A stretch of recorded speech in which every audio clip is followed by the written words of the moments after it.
ప్రస్తుత తరుణంలో వినూత్న ఆలోచనలతో దూసుకెళ్తోంది నేటి యువత. అందరినీ ఆకర్షించేలా ప్రాజెక్టులు రూపొందిస్తున్నారు. భవిష్యత్తుకు ఉపయోగపడేలా కొత్త ఆవిష్కరణలు తయారు చేసి శభాష్ అనిపిస్తున్నారు.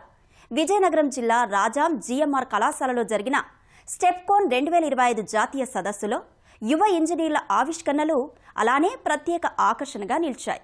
వారి ఆలోచనల నుంచి కార్యరూపం దాల్చిన ఆవిష్కరణలు ఈ కథనంలో. అవగాహన కల్పించు, పరిష్కరించు అనే నినాదంతో స్టెప్కోన్ 2025 జాతీయ సదస్సు 2 రోజుల పాటు ఘనంగా జరిగింది. వివిధ కళాశాలలకు చెందిన 3500 మంది విద్యార్థులు వివిధ విభాగాల్లో ప్రాజెక్టులను రూపొందించి ఇక్కడ ప్రదర్శించారు.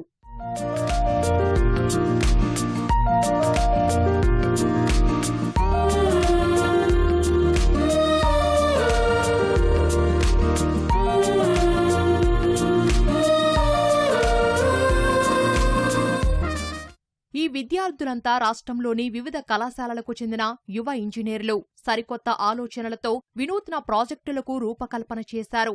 వాటిని ప్రదర్శించేందుకు విజయనగరం జిల్లా రాజాంలోని జిఎంఆర్ ఇంజనీరింగ్ కళాశాల వేదికయ్యింది.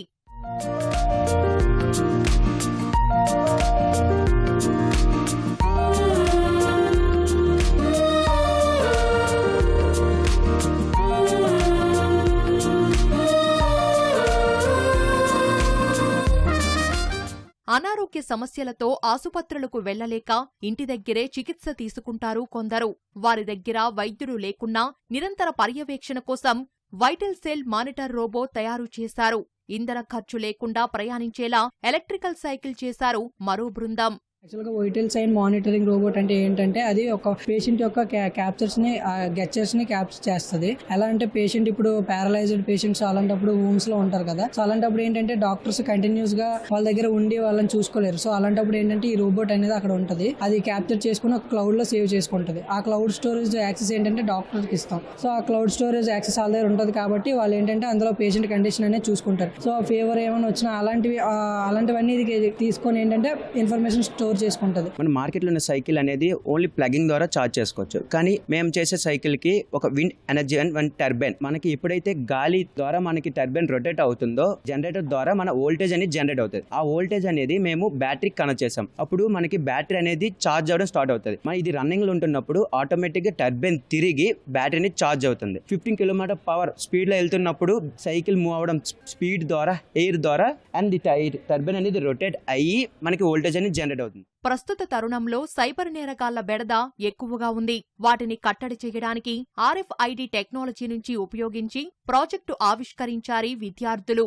అగ్ని ప్రమాదాల సమయంలో ఉపయోగపడే డ్రోన్లు తయారు చేశారు మరో టీం. రెగ్యులర్ గా యూజ్ చేసే ప్రాసెస్ లోనే అక్కడ ఐడి నెంబర్స్ కానీ లేకపోతే అక్కడ పర్సన్ డీటెయిల్స్ కానీ ఆ రూట్ మ్యాప్ కానీ ఇవన్నీ చెక్ చేసుకోవాలా. ప్లస్ చాలా ఫ్రాడ్స్ జరుగుతాయి. మెయిన్ కన్సిస్టింగ్ వచ్చేసి మార్ఫింగ్. అక్కడ రూట్ మ్యాప్స్ కానీ మనం ఎడిట్ చేసుకొని ప్రెసెంట్ సిచ్యువేషన్ లో వాడుతున్నారు. హెవీ మెంబర్స్ ఉన్నప్పుడు దాని పాసెస్ చెక్ చేయడానికి చాలా వీలవ్వదు. సో అన్నిటిని ఓవర్కమ్ చేయడానికి మేము RFID టెక్నాలజీ యూజ్ చేసి మా యొక్క ప్రాజెక్ట్ ని డిజైన్ చేసాం. ఎక్కడైనా ఫైర్ యాక్సిడెంట్స్ అయితే అక్కడికి మనం వెళ్ళలేం కాబట్టి లోపల ఎవరైనా ఉంటే అది డిటెక్ట్ చేస్తుంది. అంటే ఎవరున్నారో లేదనేసి ఫార్మర్స్ అనేవారు కొంచెం పైకి ఎగరేసి దీనికి పెస్టిసైడ్స్ కానీ వాటర్ కానీ స్ప్రే చేయడానికి యూజ్ చేస్తారు. BLDC Motors and GPS tracker ఉంటుంది. BLDC Motors 1400 kV, battery power వచ్చేసరికి 2200 mAh అండ్ దీన్ని పైకి వెళ్తున్నప్పుడు స్టేబుల్ గా ఉండడానికి యూజ్ చేస్తారు. దీనికి సోలార్ ప్యానల్ అనేది యూజ్ చేస్తారు. ఎందుకంటే దీని రన్ టైం అనేది ఎక్స్ట్రా బ్యాటరీ యూజ్ చేసిన సరే 30 minutes ఉంటుంది. దీనికి మోస్ట్లీ ఫార్మర్స్ అనేవారు యూజ్ చేస్తారు. ఇండస్ట్రియల్లో ఎక్కడైనా సడన్లీ ఫైర్ యాక్సిడెంట్స్ అయినప్పుడు యూజ్ చేస్తారు దీన్ని. చెత్త నుంచి విద్యుత్ తయారీ సాధారణమే. అందుకు భిన్నంగా ప్లాస్టిక్, మిగిలిపోయిన ఆహార పదార్థాలు శుద్ధి చేసి విద్యుత్తు ఉత్పత్తి చేసేలా generating electricity from dry waste project తీర్చిదిద్దారు విద్యార్థులు. అన్ని రకాల వంటకాల తయారీ వివరాలతో కూడిన వెబ్సైట్ ఆవిష్కరించి వావ్ అనిపిస్తున్నారు విద్యార్థులు. Generating electricity using dry waste project అనేది ఎలా యూజ్ అవుతుందంటే 2 రకాలుగా యూజ్ చేయొచ్చు. ప్లాస్టిక్ వేస్ట్ నుండి, ఇంకోటి వెజిటేబుల్ వేస్ట్ నుండి. ప్లాస్టిక్ వేస్ట్ నుండి అయితే మన కూలింగ్ ఫిల్టర్ అనేది యూజ్ చేయాలి. ప్లాస్టిక్ వేస్ట్ ద్వారా సైన్ గ్యాసెస్ రిలీజ్ అవుతాయి. ఇది మనుషులకి ప్రమాదకరం కాబట్టి ఈ యొక్క సైన్ గ్యాసెస్ ని మన కూలింగ్ ఫిల్టర్ ద్వారా యూజ్ చేసి ఫ్రెష్ ఎయిర్ కింద మనం మార్చొచ్చు. అదే వెజిటేబుల్ ద్వారా అయితే మీథేన్ గ్యాసెస్ రిలీజ్ అవుతాయి. మీథేన్ గ్యాసెస్ అంటే మన మనుషులకి అంత ప్రమాదకరం కాదు. రీఛార్జబుల్ బ్యాటరీ ద్వారా 4700 mAh 25 watts సర్క్యూట్ ప్యానెల్స్ కింద కరెంట్ పాస్ చేసి బల్బ్స్ బ్లో అయినట్టు చేస్తాం. చాలా మందికి వంటలు నేర్చుకోవాలి, వంటలతో చాలా అవసరం ఉంటుంది ఇలాంటి బిజీ షెడ్యూల్లో. అందుకని చెప్పేసి మేము ఒక అప్లికేషన్ తీసుకుని వచ్చాం. తక్కువ టైంలోనే రకరకాలైన వంటకాలు వాళ్ళు చేసుకోగలరు. చాలా రకాల వంటకాలు ఆ యొక్క యాప్ లో అప్లోడ్ చేసి ఉంచుతాం. ఇలాంటి యాప్స్ ద్వారా ఏమవుతుందంటే ఫుడ్ వేస్టేజ్ తగ్గుతుంది. అలాగే ప్రతి ఒక్కరు కూడా రకరకాలైన వంటకాలు చేసుకోవచ్చు. ఇలా చాలా బెనిఫిట్స్ వీటి ద్వారా ఉంటాయి అన్నమాట. ప్రస్తుత పోటీ ప్రపంచంలో విజ్ఞానం, ప్రతిభ ప్రదర్శించేందుకు విద్యార్థులకు చక్కటి అవకాశాలు ఉన్నాయని నిర్వాహకులు చెబుతున్నారు. ఆర్టిఫిషియల్ ఇంటెలిజెన్స్ అభివృద్ధి చెందుతున్న సందర్భంలో యువతకు అపారమైన సాంకేతిక వనరులు అందుబాటులో ఉన్నాయని వివరించారు.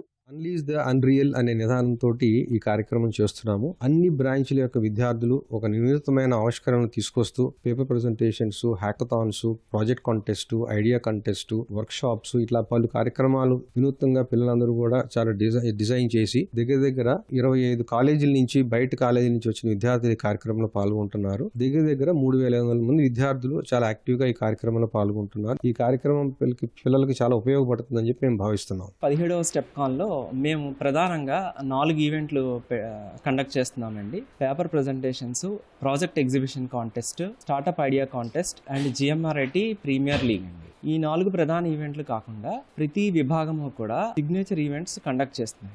విద్యార్థుల లెర్నింగ్ కోసమని ప్రతి డిపార్ట్మెంట్ కూడా వర్క్ షాప్స్ కండక్ట్ చేస్తున్నామండి. ఇవి కాకుండా మనం technical events, on the spot events కూడా కండక్ట్ చేస్తున్నాం. సాఫ్ట్వేర్ రంగాన్ని శాసిస్తున్న నూతన సాంకేతిక పరిజ్ఞానం, విద్యార్థులు ప్రావీణ్యం సాధించేలా ఇంజనీరింగ్ కళాశాలలు స్టెప్కోన్ పోటీలు నిర్వహించడం హర్షించదగ్గ విషయమని అధ్యాపకులు చెబుతున్నారు.